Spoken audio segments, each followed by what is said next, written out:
same time, surveys of households and businesses report dimming expectations and higher uncertainty about the outlook. Survey respondents point to the effects of the new federal policies, especially related to trade. We are closely watching this tension between the hard and the soft data.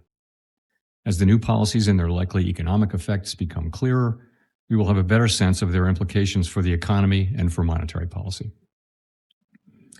Looking across many indicators, the labor market appears to be broadly in balance and not a significant source of inflationary pressure. This morning's jobs report showed the unemployment rate at 4.2% in March, still in the low range where it has held since early last year. Over the first quarter, payrolls grew by an average of 150,000 jobs per month. The combination of low layoffs, moderating job growth, and slowing labor force growth has kept the unemployment rate broadly stable. Turning to the other leg of our dual mandate, inflation has declined sharply from its pandemic highs of mid-2022. It has done so without the kind of painful rise in unemployment that has often accompanied periods of tight monetary policy that are needed to reduce inflation. More recently, progress toward our 2% inflation objective has slowed. Total PCE prices rose 2.5% over the 12 months ending in February. Core PCE prices, which exclude the volatile food and energy categories, rose 2.8%. Looking ahead, higher tariffs will be working their way through our economy and are likely to raise inflation in coming quarters. Reflecting this, both survey and market-based measures of near-term inflation expectations have moved up. By most measures, longer-term inflation expectations, those beyond just the next few years, remain well anchored and consistent with our 2% inflation goal. We remain committed to returning inflation sustainably to our 2% objective. Turning to monetary policy, we face a highly uncertain outlook with elevated risks of both higher unemployment and higher inflation. The new administration is in the process of implementing substantial policy changes in 4 distinct areas: trade, immigration, fiscal policy, and regulation. Our monetary policy stance is well positioned to deal with the risks and uncertainties we face as we gain a better understanding of the policy changes and their likely effects on the economy. It is not our role to comment on those policies. Rather, we make an assessment of their likely effects, observe the behavior of the economy, and set monetary policy in a way that best achieves our dual mandate goals. We have stressed that it will be very difficult to assess the likely economic effects of higher tariffs until there is greater certainty about the details, such as what will be tariffed, at what level, and for what duration, and the extent of any retaliation from our trading partners. While uncertainty remains elevated, it is now becoming clear that tariff increases will be significantly larger than expected. And the same is likely to be true of the economic effects, which will include higher inflation and slower growth. The size and duration of these effects remains uncertain. While tariffs are highly likely to generate at least a temporary rise in inflation, it's also possible that the effects could be more persistent. Avoiding that outcome would depend on keeping longer-term inflation expectations well anchored, on the size of the effects, and on how long it takes for them to pass through fully to prices. Our obligation is to keep longer-term inflation expectations well anchored and to make certain that a one-time increase in the price level does not become an ongoing inflation problem. We'll continue to carefully monitor the incoming data, the evolving outlook, and the balance of risks. We're well positioned to wait for greater clarity before considering any adjustments to our policy stance. It is too soon to say what will be the appropriate path for monetary policy. We understand the benefits of a solid economy where workers can find jobs and inflation is low and predictable. We also understand that elevated levels of unemployment or inflation can be damaging and painful for communities, families, and businesses. That is why we at the Fed will continue to do everything we can to achieve our maximum employment and price stability goals. Thank you, and I look forward to your questions.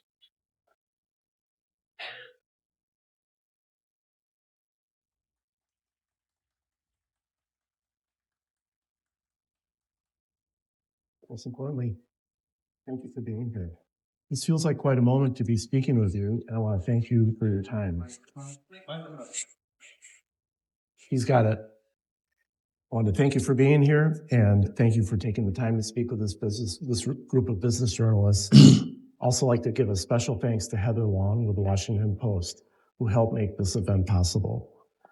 So for starters, sir, how's your week been? Just fine, thank you. Care to elaborate?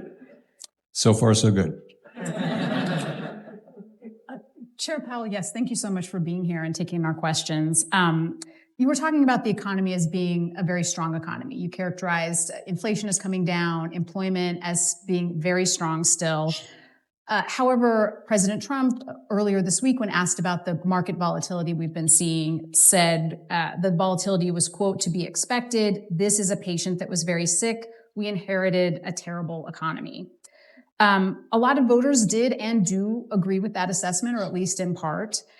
I'm wondering how you would respond to that assessment and the disconnect between the story of the data and the way a lot of people are feeling about the economy. Sure. So let me just be clear at the start. I make it a practice not to respond to any elected officials' comments. So I don't want to be seen to be doing that. It's just not appropriate for me. But the situation, I think, is this, and people, when they're surveyed, they are unhappy about the economy. That seems to largely reflect the increase in the price level that happened when inflation was high, 2021, 22, and 23, largely. Inflation is now back down to much more normal levels. Unemployment is low. The economy has been growing, but people are still experiencing that high price level. In other words, prices don't go down. They know they're paying much more for the basic necessities of life. And they're right that they are, and they're not happy about it, and they're right not to be happy about it. So I think that accounts for the negative sentiment. Of course, we're looking at inflation, which is the change in prices, and we're seeing that has come down quite a bit, and that, unemployment is actually low. It's sort of very close to measures of maximum employment, and the economy's growing. So all those statistics are good, but the price increases of the past few years are weighing on people's budgets. So I'm from Milwaukee, and I've been talking to business leaders, executives, and consumers in our community, in our region, for the last few weeks, mostly before this week's news. Chairman, they're troubled and they're nervous. One business owner told me, if there's a hint of a recession, we're cooked. And he asked me to share that with you. What's your response? So I guess I would say, let's start with the fact that the incoming data right through this morning's employment report, which admittedly is from roughly a month ago, the week of March 12, they took the data, and it still shows a solid economy. Unemployment's still low. I understand the uncertainty that's weighing on people. You ask about a recession. We don't make a probability forecast of how likely it is for there to be a recession, but many outside forecasters do, and many of them have raised the likelihood, albeit from very low levels. It's not something that anybody now is forecasting, or some people are starting to. And so there's not much more I can say about that. I realize that the uncertainty is high, and what we've learned is that the tariffs are higher than anticipated, higher than almost all forecasters predicted. We still don't know where that comes to rest, though, and we're just going to have to see that through. At a congressional hearing last year, one of the U.S. representatives said that you were pretty boring, and you thanked him and said that you considered that a very high compliment. And in fact, I feel like it's one of the roles of the Federal Reserve, especially since the housing crisis, to be kind of a ballast, especially in the face of the volatility of the markets and the dramatics that we can experience with the economy. Very steady, no surprises, very reliable.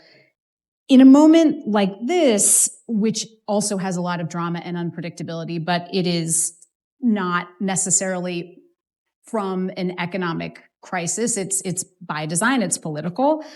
How do you see your role in this moment? So I think all of the values that you touched on are, in fact, the values that we try to live by. We're driven by, analysis and careful thought and discussion and debate and the merits of things. We try to stay as far as we can from the political process. We don't look at political cycles or things like that. So And I think people expect that from us. They expect us to tell the truth, and that's what we're going to do. But at the same time, we don't want to be part of the broader political discussion about the wisdom of policies that are not assigned to us. We're not responsible for trade policy, immigration policy, fiscal policy. So we don't comment on those. Decisions are made by others, and what we do is we use our tools to try to achieve the goals that Congress assigned us, which is maximum employment and price stability. So I like to think that over time we're a source of calm, rational analysis and also of stability. That's really what the business that we're in is, providing financial and macroeconomic stability to the public. That's really our purpose. So how can businesses and individuals and the Fed make plans for the future when so much is being dictated by the actions of a single person? And do you see yourself as the consoler in chief on economic matters? No, I think, take a step back. What's happening is, as I mentioned, the new administration is making, significant policy changes in trade, immigration, fiscal policy, and regulation.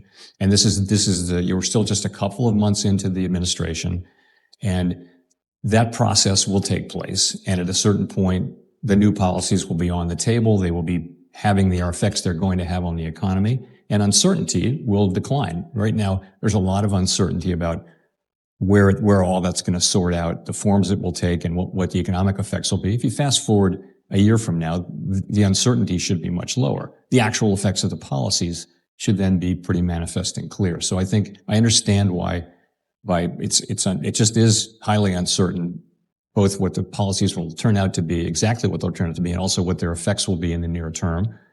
We just have to go through that process. And, it is just kind of a manifestation of our election cycle and a new administration coming in with new policies.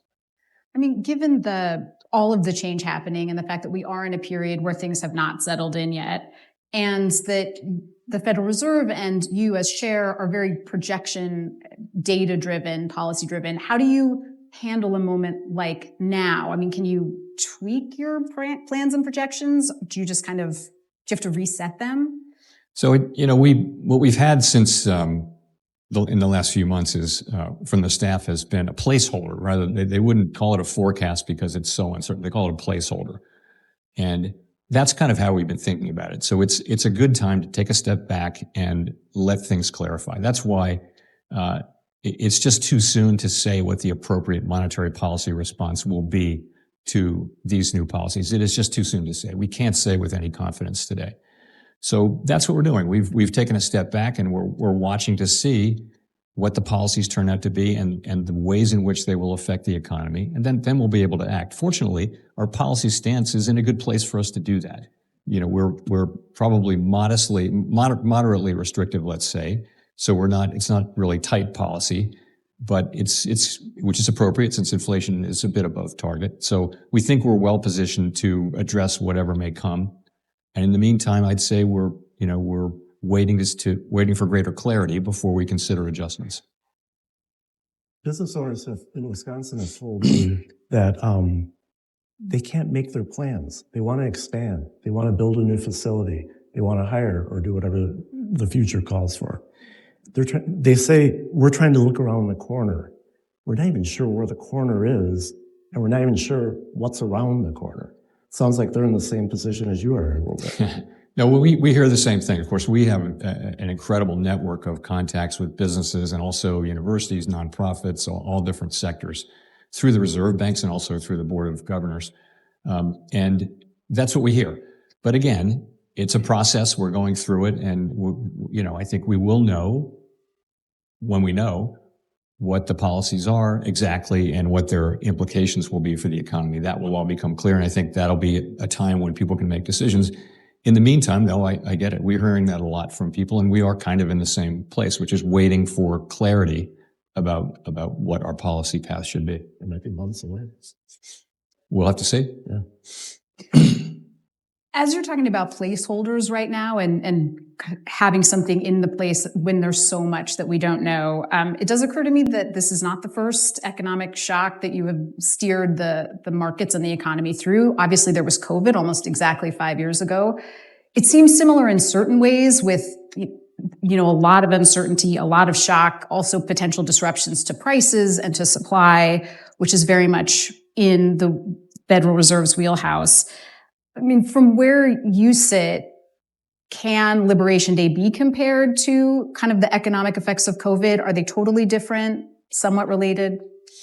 I think each situation is different. There was COVID. There was also then, in the response to COVID, then there was high inflation, and then there was soft landing, and now we have new administration and changes in policies. And every situation, it kind of rhymes, but it's not exactly the same thing. And so in this situation, what we face is what I mentioned in my remarks is you actually have risks for higher unemployment and higher inflation, and that's difficult for a central bank because our tools, which consist of interest rates, either slow down or speed up the economy over time. And higher unemployment would call for speeding up the economy, and higher inflation would call for slowing it down. So you can be in a situation, if we find ourselves in that situation, we look at how far each of the two variables is from its goal, and we ask ourselves, how long would it take to get back? And we weigh those things and make a decision about what to do. But there's no question that's a different situation, very difficult situation. When we faced high inflation, it was painful for the country, painful for the people that we serve, but we knew what policy needed to be. We knew we needed to raise rates quite a bit. During the pandemic, we knew what we needed to do. It was very clear the direction that we needed to take with force, and we did. It's almost a situation potentially where the dual mandate is at odds with itself. The two goals are, as we say, in tension, or they may be. I'd say that's not what we're seeing right now, but it's the effects at the margin right now would be for higher inflation and perhaps higher unemployment, but that's a marginal effect. I would say you're not in a situation like we were in the 1970s where the two goals were really both pulling in opposite directions and required. It's just very hard for a central bank to be the answer to a situation like that. But that's not the situation we're really in today. One of the questions from the audience that we had is, if unemployment takes off and inflation takes off, which lever do you go for? Which lever what do you do?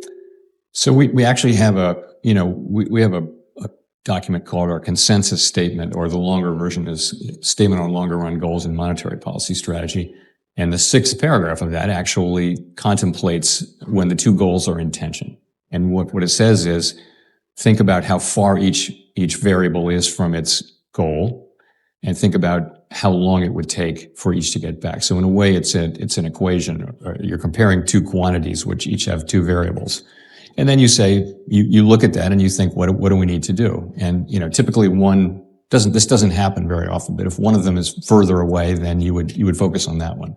In the case of high inflation, they actually both pointed in the same direction. The labor market was overheated and inflation was very high. So both of those called for tight monetary policy. This could be different, but again, we're not actually facing that today.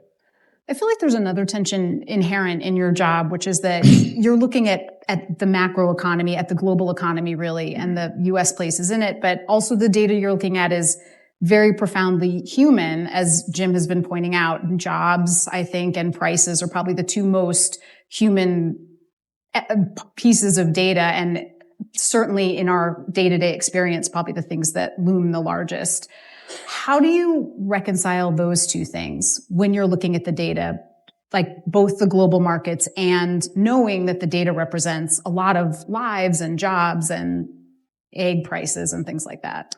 So I think at the Fed, we always keep a focus on the people that we serve, and we know and are very conscious daily that the things that we do have a real effect on people's lives. We know that, and it really does focus the mind. And I think if you talk to people at the Fed, there's a very strong commitment to serving the public as well as we possibly can.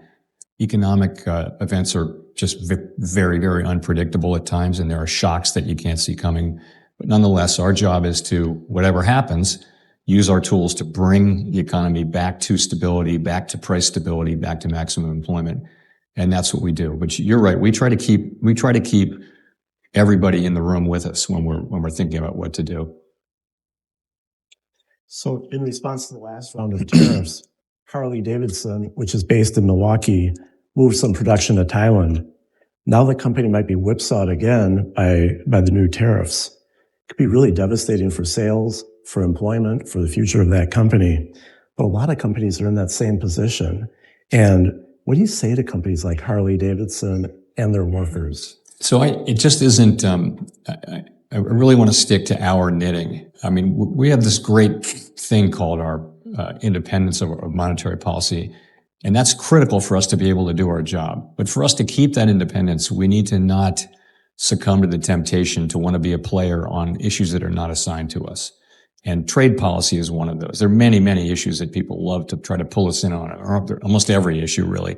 And we just need to stick to our knitting, not get pulled into those things. And so trade policy is a classic one. Energy policy is another. Climate change, many immigration is not really, although all of those things have economic implications and it gets argued that way. But if we treated those as our job, the case for our independence would disappear. So I really can't comment on, we hear the same stories like that, but honestly, the policymakers who are charged with that, they're probably hearing the same stories too, and they're reaching a judgment about what's in the best interest of the country in the long run. That's what they are doing, I guess. And that's, so it's not for us to comment on that. What happens inside the Fed at a moment like right now, when there's so much change and quite a bit of uncertainty, when you're watching things unfold? What does that look like, practically speaking? What are people doing inside the building? So I'm very proud to work with the people I work with. I can tell you that in times like this, or times like the pandemic, where the global financial markets were shutting down, the global economy was shutting down, people step forward and they say, "We've got this." These are career people who were here for the global financial crisis. They've got 25 years, 35 years of experience with crises, and they step forward and it's just incredible what they can do and how good they are. It's a great honor to work with them.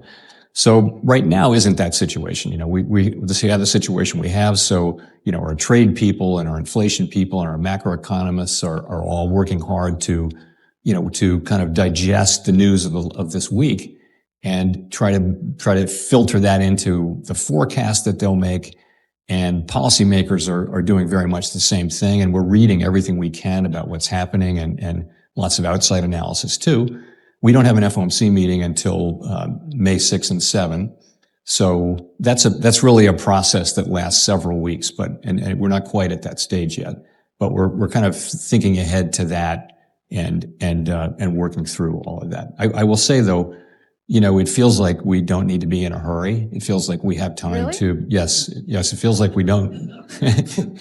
No, it's like I said, you have inflation is going to be moving up and growth is going to be slowing, but it isn't really, to me, it's not clear at this time what the appropriate path for monetary policy will be. And we're going to need to wait and see how this plays out before we can start to make those adjustments. Question from the audience. One of our SEBU members is, are you in contact with other central bankers in other countries at a time like this? Yes, pretty frequently. Absolutely. I am. And the same was true during the other crises I've been through. Not only that, though, we do meet very regularly. The IMF World Bank meetings here in Washington twice a year. We go to Basel multiple times a year to meet. That's all central bankers. And there are also G20 meetings, G7 meetings where the central bankers are there. So we're kind of regularly meeting and talking. And when we're not doing that, we're also texting each other. Is there a group chat? I'm not at liberty to say. No, there's not. And have you talked to those central bankers this week? Recently, yeah, I didn't want to get too specific about this, but yes, I have. What's their sentiment? Can you characterize that? I'd rather, again, I don't comment on what my international colleagues say, or it's not appropriate. But we're talking about events. We're talking about the implications for the economy. We're discussing what we're hearing from markets and from business people and for from the elected governments too. It's all the things you would expect us to be talking about on a regular basis. It's one of the one of the best things about this role is that the central banks have a lot. We're all non-political, so we think about things in quite similar ways, and they're real bonds. We're not lobbying each other ever on policy. It's just never. That's just not a thing, because we do our policy here, they do their policy there, but we develop really, really good relationships and bonds with them. And it's one of the real pleasures and benefits being able to talk about this, just not only with the great people at the Fed, but also with the leaders around the world. I mean, it's interesting because it is a job of enormous responsibility and power, but it's also a job. How would you characterize the job of Fed chair? Like, how is it as a job? Honestly, that's what it is. I really feel just like another person doing that job. Really? Yeah. You just like... That's how it is. I'm doing a job. I have a job to do. I actually really like the job. I like it a lot. I enjoy it. It can be stressful at times. Nonetheless, incredibly interesting, great people to work with, really important. What more could you want?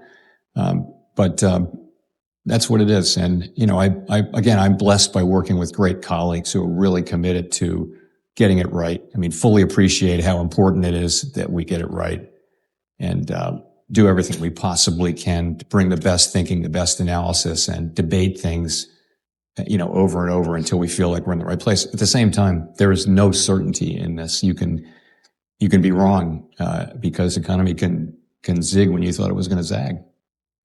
So your term as Fed chair ends about a year from now.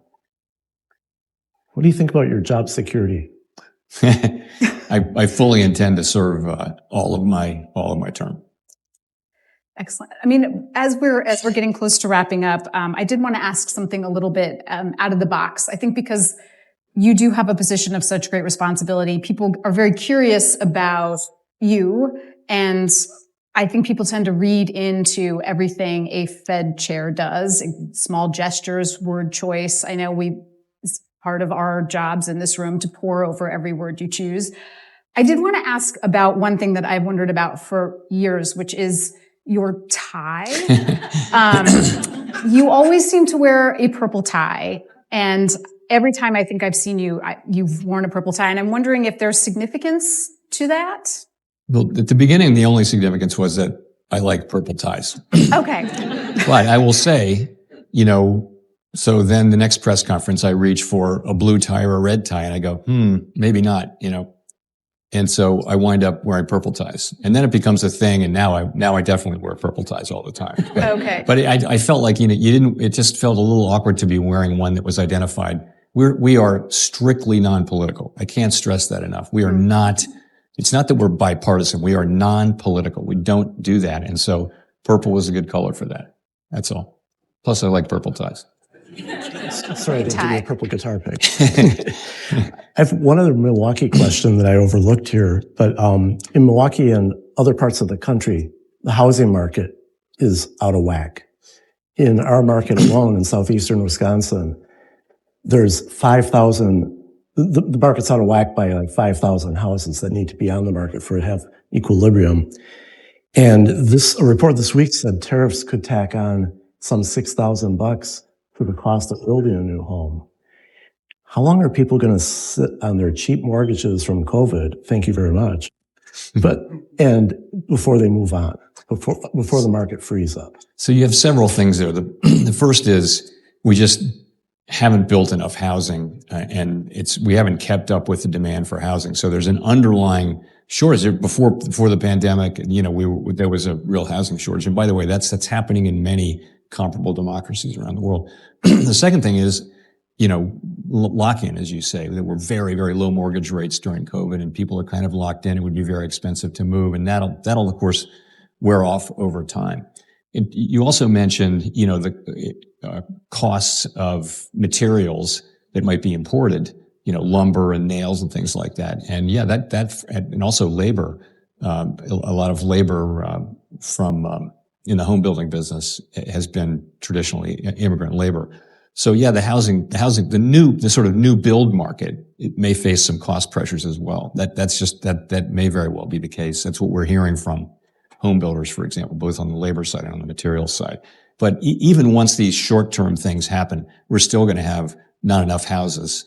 And so it's all, I think for a long time, we're still going to see upward pressure on housing prices, maybe until population growth slows or until we catch up. You mentioned that we're kind of in a period of waiting right now to see how policy ripples out through the economy. How long do you expect that to take? How long do you expect these big policy changes to show up in our day-to-day lives, in prices and supplies and things like that? I mean, for a while, we didn't know what was coming on April 2. Now we know what came on April 2. We don't know. There's a lot more to be said about how all that shakes out. But we've come through that, and I think you now know that the tariffs are larger than people were generally expecting. That much now at this point. And you'll know more as you start to see the effects on the economy. So, as the months go by, it's hard to say exactly when you'll know. But clearly that learning process is ongoing. We're just seeing that these are new policies, not just the tariff policies, but the other ones as well. There'll be important fiscal legislation coming up fairly soon, and there'll be regulatory changes, significant regulatory changes. You have to really look at all of that to see what the overall effect will be. So I can't give you a date, but all of that is now kind of coming into place at sort of the speed you would expect policy changes to be. And then we'll begin to see the real economic effects as the year goes on. But again, I can't give you a really specific date. Is the fiscal legislation the tax cuts? Well, yes. I mean, I know they're contemplating, and again, we don't comment on fiscal policy, but what I read is that they're contemplating, making the Tax Cuts and Jobs Act cuts permanent, and also perhaps some other things as well. We wouldn't be. We have sort of a placeholder for that too, but that's really not ours to comment on. But that's what I was talking about. Yes. So I have a question from a friend in Milwaukee who said she has clients that have deals ready to go, businesses that are ready to launch from their garage to a private equity deal, and they're just stuck in their garage right now. How long do you think? What do you think the impact of the uncertainty these days will have on the private equity deals? So again, we're hearing a lot of that. People are they're just kind of waiting for clarity. So, and I can't tell you when that will pass, but ultimately it will pass. We know that at a certain point we'll know enough to know what the uncertainty will decline, and we'll be able to see with real clarity what the policies are and what their effects are. So. You're right. We hear the same thing from businesses and from people that they're kind of waiting and seeing. There's a lot of waiting and seeing going on, including by us, and that just seems like the right thing to do at a time of elevated uncertainty. What economic indicators are you watching right now? I mean, very famously, you look at the CPE and obviously the CPI and things like that. But are there any economic indicators in this moment, in these circumstances, that you are watching, focused on? Sure. Interested in? So the basic two big data pools are the data around prices and around employment. And, we get in the employment area, we get just really, that's an area where we actually get pretty good data. Although the survey response rates have been lower, nonetheless, we get a lot of different data. And it's not just unemployment, it's participation, it's by age group and things like that. It's wages, it's many, many different things. It's jobs, it's quits, all the job creation, quits, openings, all those things. So that's one thing. On inflation, we target PCE, personal consumption expenditure inflation, not CPI, and the two are broadly they move they move together. But 25 years ago, the Fed switched to PCE. The public looks at CPI. It's kind of a little bit of a thing, but because we think it's really just a better way to capture the inflation, the cost pressures that households and businesses feel. We think it's a better measure, and that's what we look at. But they're not that different. I mean, they look at different measures. Ultimately, they're pretty close together. Those things, on growth, you look at what's happening with consumer spending. The economy is overwhelmingly driven by consumer spending. So you look at how are consumer surveys, how are they feeling, how are they spending? Sometimes the surveys are very negative, but they keep spending. That's been happening really for a while. People spent right through the pandemic, and they spent right through this time of higher inflation. They kept spending, and forecasters kept thinking, like us, kept thinking that consumption would slow down. But that's a really critical thing. After that, business investment is a big chunk, and you look at that, and that is also susceptible to sentiment. Businesses, if they don't know what to do, they're not going to do an acquisition, or they're going to hold off on building a factory or a plant or hiring people and things like that. So we look at, I could go on for a long time. We look at a lot of data and we try to make sense. We also talk to people who are in the real economy. I grew, my career was mostly in the private sector, talking to people who ran businesses. And for me, the story doesn't come together until I actually hear from people who are in the economy doing things and what they're feeling and seeing. And then it sort of fits together better. This is like via the Beige Book, or just Beige Book. Thank you for mentioning the Beige Book. And I hope you read it. I love the Beige Book. See, that's great. Everyone should read the Beige Book. The Beige Book comes out sort of mid FOMC cycle, and it's all the 12 reserve banks and all of their incredible context, what they're saying about what's going on in the economy. So if you want to know, you can look at the national data, but if you want to know what's going on in regions and at different industries, you look at the Beige Book. So it's really a critical thing. And actually the reserve bank system that we have is an enormous strength of the Federal Reserve System. We have these 12 reserve banks with their own, economics departments and own participants on the FOMC. So that's a great thing to look at. I'd like to ask you about another body of work that many of us know that you're familiar with, and that's the Grateful Dead. So, question for you, sir. American Beauty or Terrapin Station? American Beauty. Well, it's not even a Not pause. even close. That Ask was me a so hard one. fast. Working Man's That's my era. That's my era. Working Man's Dead Yes. or Europe 72? Oh, both. Yeah, Come that's on. my era. We're in the same era here. So that's, for me, it's late 60s to mid 70s. So Touch of Grey, what do you think? it was their only hit, but it's a good song. Okay. Yeah. Finally, We're going to do this? I feel like you're speaking another language. there's a well-known Grateful Dead bootlegger who, with I believe the permission of the band, Dick's Picks, who's put Yeah. out. So, what's your recommendation of those hundreds of? I Dick's don't Picks? have any Dick's Picks. Like I said, Come on. my real interest was late 60s to mid 70s. Yeah. And I saw them a bunch of times, and I know every note on every song from that era. But since then, I've been busy, actually. Well, we thank you for taking time out of your schedule to join us here, and we appreciate your work. Thank you very much. Thanks, everybody. At Economy Media, your opinion matters to us. Subscribe and let us know what you think in the comments below.